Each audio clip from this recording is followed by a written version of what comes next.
So now we move into the science part of who we are. It's fundamental. We are scientists. It's not a bunch of touchy-feely BS. Pop psychology sometimes gives us a bad name. People's misunderstanding of what we do doesn't help at all. And we're not all that good at promoting ourselves publicly. So a lot of people don't know what we do or who we are. And there's so many kinds of psychologists, and many people think there's only one or two kinds of psychologists. But at a fundamental level, all people who are psychologists are scientists. We follow the scientific method because it helps us arrive at a better understanding of our patients if we're clinical, or our participants if we're research-oriented, right? We want to understand the human experience, and if we want to do that in any kind of way that's beneficial, generating knowledge that people can hang their hat on it, we got to do it in a scientific manner. So goals of science: measure, describe, understand, predict, and apply. There's not always an obvious application when you're doing some kinds of research. Some people are just interested in fundamental principles. They want to know why things are, and they do studies, maybe case studies, maybe correlational studies, maybe experimental studies. There's lots of kinds of studies, but they do studies just to find out why something is or how it works. And they don't do it with some kind of long-term idea in mind that it will be useful to some group of people, but oftentimes it is. So we do the science because we have the questions, and we engage in empirical work. Maybe I should make that one yellow again. Empiricism is a word that apparently some people don't really know well. Empiricism is an attitude and an approach to understanding subject matters by holding yourself as objective as possible. That's a tough thing to do. It's a tall order to be objective, to be empirical, because we all have biases, every one of us, self included, that lead us to believe certain things. And because we believe certain things, we make conclusions without ever checking them. And sometimes you'll check them, but you'll kind of interpret it the way you wanted to see it to begin with. To be truly empirical is a tall order because you're going to have to hold yourself somewhat neutral. You can't be totally neutral. You got a hypothesis in mind, or you wouldn't be doing the study, whatever the study is. Whether it's in physics or chemistry or biology or psychology, you're doing a study because you think something's going to happen a certain way and you need to test it out. So you make a tentative statement. You could call it an educated guess, but I would say that's not a good word for it, but many people call it that. But it translates into a research question and a possible answer based on theory and previous research. So it's not an educated guess like, well, I'm a pretty smart guy, I think this is going to happen. You're basing it in theory and previous research, which gives you information about what's already known and what isn't known.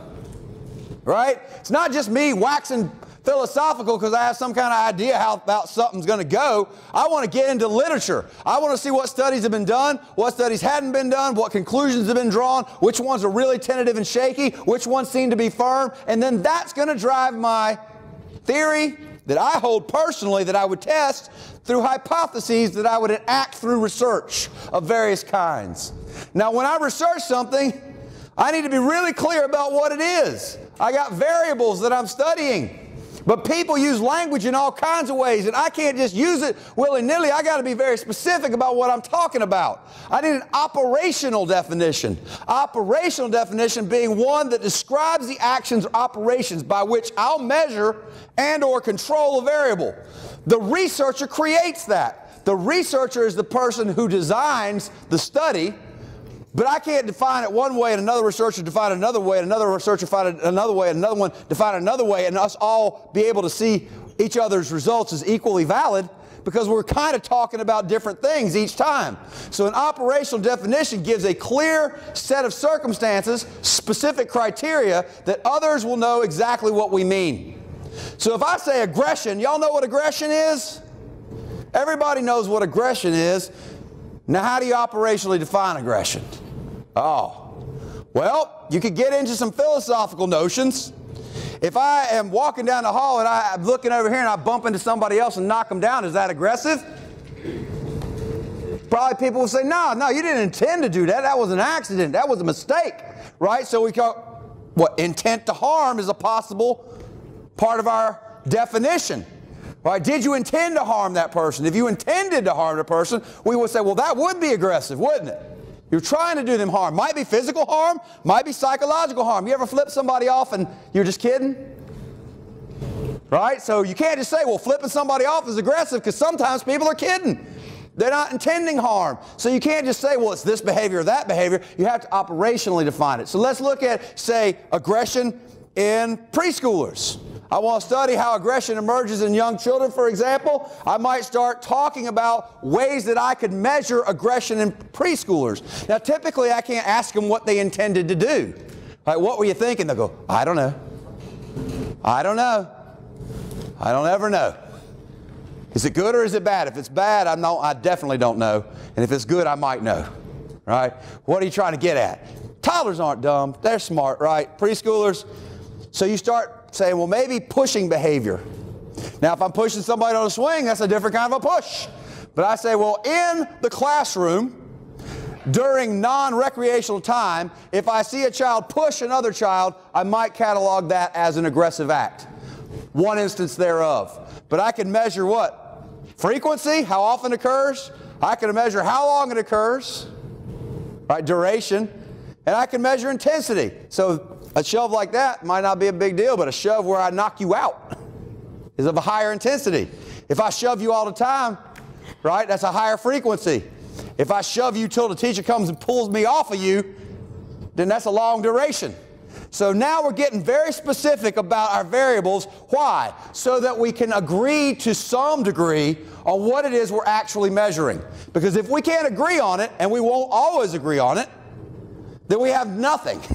Right? So if I'm using the behavioral perspective, then I've got some defined behaviors that I would say count for aggression, but one person might see that act and go, well, that wasn't really a push, and another person goes, well, it really was a push. So you have inter-rater reliability issues.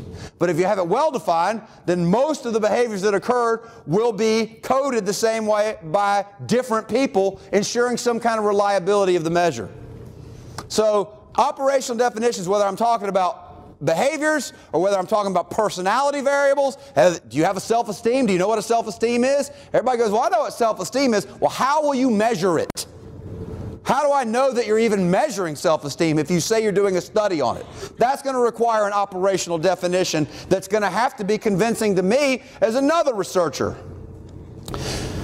And I look at all of this in the context of theory, and theory is very important. And when you say theory, you haven't proven anything. When we prove stuff, we call it a law, right? Is it the theory of gravity or the law of gravity? If I drop this, what do I say? I say I drop this. If I just let go of this, what direction will it go? I wonder.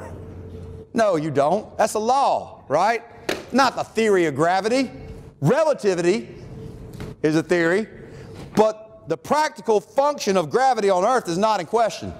Nobody wonders if it's going to go up if I let go of it, right? But theories of human behavior are never quite that certain. In fact, most theories are never quite that certain. It's not called the law of evolution. It's called the theory of evolution, right? Meaning there's still some questions. It's open to interpretation. You could put forward maybe some other ideas that could explain the data equally or better than the previous ideas. That's the whole notion of theory to begin with, is I have a set of interrelated ideas that explain some phenomenon in a way that I think is clear and convincing. Well, how do I know it's clear and convincing? Because I should be testing it. And if I'm being a truly empirical researcher, I should look for evidence to falsify my theory. Because I could set up my studies to kind of go the way I think they ought to go, or I could set up studies to disprove my theory, and those are going to be more convincing.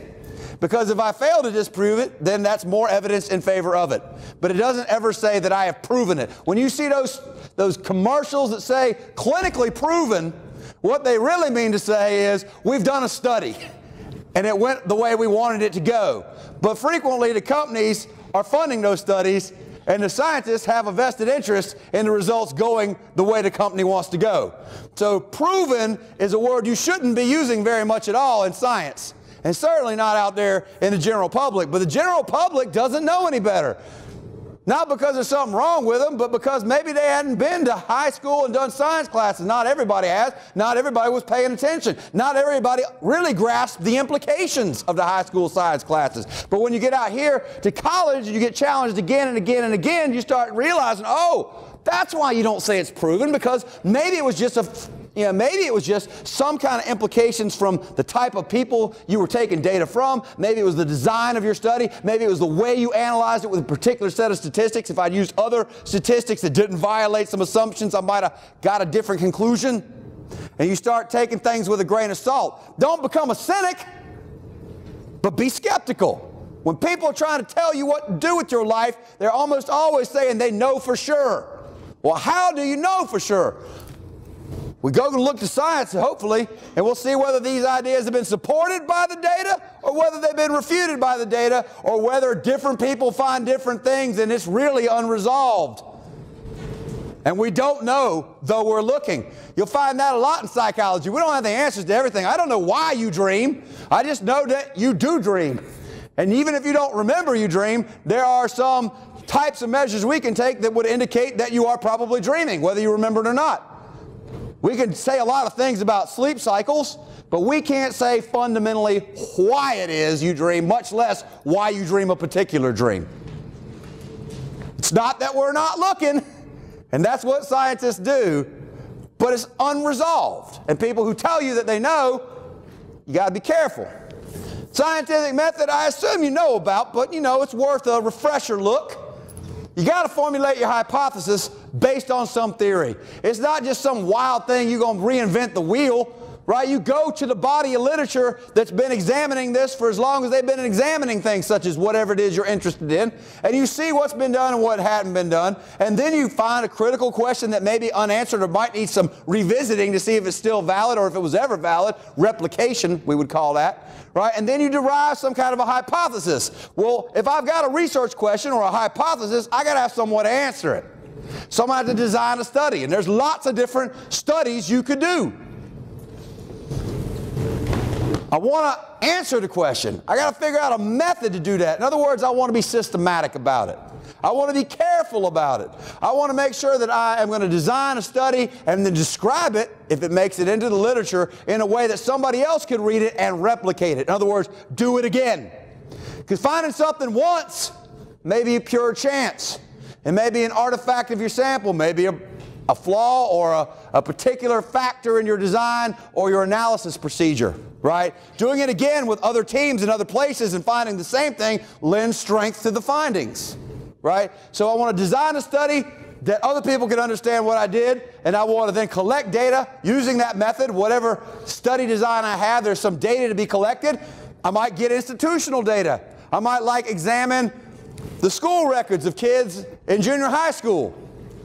Maybe years after I watched them in preschool and see whether or not they got referrals to the office based on ratings of when they were what we called aggressions when they were in preschool. There's all kinds of data you can bring to bear on the questions, but you got a method, and then you get your data and you analyze it. And you analyze it using methods that will determine the significance of the results. Significance here meaning that it was not due to chance. If your results are statistically significant, that means they were very likely the product of an actual phenomenon that you measured with some kind of reliability and some kind of validity. Because you might not be measuring it the way you think you are. You may not be measuring what you think you're measuring. And you got to be careful with stats. Some people don't know how to do stats. You should not be afraid of stats. Don't be afraid of stats and probability. It's a type of mathematics. I struggle with it. I worked on it really hard as an undergraduate and got a B as an undergrad. Hardest B I ever earned. But I really didn't have the fundamental underlying knowledge necessary to truly make sense of it. Thus, I was kind of scared of it and I didn't engage it fully. But they got all kinds of help out there that they didn't have when I was in undergrad. You go to khanacademy.org, right? Old Sal Khan will teach you stats in 10-minute video clips on YouTube, and then give you a software to test yourself. The reason you want to know your stats is not because you're necessarily going to become a scientist, but because you want to become scientifically minded as a citizen. Because so many people tell you what you need to know based on their data. And if you don't know what data is, and you don't know how data is analyzed, then you are at the mercy of their conclusion without any ability to check the validity of it, right? So we're going to go through some things, and you should start asking, well, what's your sample? How did you get your sample? What's your study design? What was your analysis? Things of this nature. We would look at some stuff here shortly that you'll go, oh, well, I always thought mean meant that, and it was very conclusive. Well, means can be skewed. Modes can be bimodal or trimodal or multimodal, right? You start thinking in terms of standard deviation, you get a better handle on it, whether you become a scientist or not. So bearing in mind that statistics can be massaged and manipulated, and certainly studies can be designed to find what you want to find. If I say, have you stopped beating your children yet? Yes or no? No, I haven't. Oh, you're still beating your children. Oh, yes, I have. You used to beat your children? Oh, no, neither one. You see what I'm saying? I can hamstring the person answering the thing. Hamstringed. I don't know. I can't conjugate hamstring. I can make people answer in ways I want them to answer by simply rigging the way I ask the question or presenting the kinds of responses that I'll allow in my study. Look at political polls all the time. They talk about a margin of error, but they very rarely talk about how they acquired their sample, what their statistical mode of analysis was, much less how they designed the questions and what the answers were, right? So it might mean just what they want it to mean. It might mean nothing that you think it means. Once I analyze the data, and I'm assuming here that we have engaged in an empirical process where we're being genuine as we can be as biased people, to formulate a true hypothesis from the literature, to design a study that should be able to answer it with some limitations probably in play, going to collect my data in the cleanest method possible with the greatest respect for my participants possible, and then I'm going to analyze it with the appropriate statistics and draw some conclusions based on the data. Now, if my hypothesis is not supported, it doesn't mean necessarily that my theory is wrong. The first thing I should wonder, if I don't support my hypothesis, especially if it's based firmly in the literature, is did I do something wrong? Right? If lots of people have found one thing and I don't find that, it should make me wonder, did I get a biased sample somehow? Did I have a flaw in my study design? Is there some kind of problem with the data that I have? Maybe I'm off by one column in Excel because I cut and pasted just a little bit wrong that made everything wrong, right? Maybe I picked the wrong stat, or maybe I didn't understand the stat I needed which would best fit the kind of data I had. Those are all possibilities. But if I can go through all of these systematically, and especially if I replicate it having eliminated those as options, and I still don't support my hypothesis, I might start to think my theory's wrong. Something wrong with my theory, right? That isn't as important as supporting the theory. They used to think, as we'll see when we get to observational learning, that girls just weren't aggressive. They weren't physically aggressive. They were incapable of it. Turns out when you design a study just right at a certain period in American history, you can get them to be aggressive. And now they can be as aggressive as they want to be. They're still, statistically speaking, not as physically aggressive as males, but they're aggressive. Socially aggressive, too. Males are socially aggressive, right? Excluding people, starting rumors, talking smack behind the back, designed to hurt, right? Intimidate, bother somebody, injure them psychologically, if not physically. So you start looking at things and you go, well, the data have never shown that girls were aggressive. Well, it depends on how you design your study. So now you design it like Albert Bandura does, and we'll talk about the Bobo doll study. You should read about it. And you find out, oh yeah, they have the capacity to become aggressive, but the society they find themselves in really discourages that behavior in female children such that they're less likely to do so. It's not that they're incapable or genetically unable to produce physically aggressive behaviors. So finding something that you didn't expect sometimes tells you a lot. But sometimes it tells you your study was messed up. And if necessary, do it again. And then report the findings in a journal. Not on Bob's site page, right?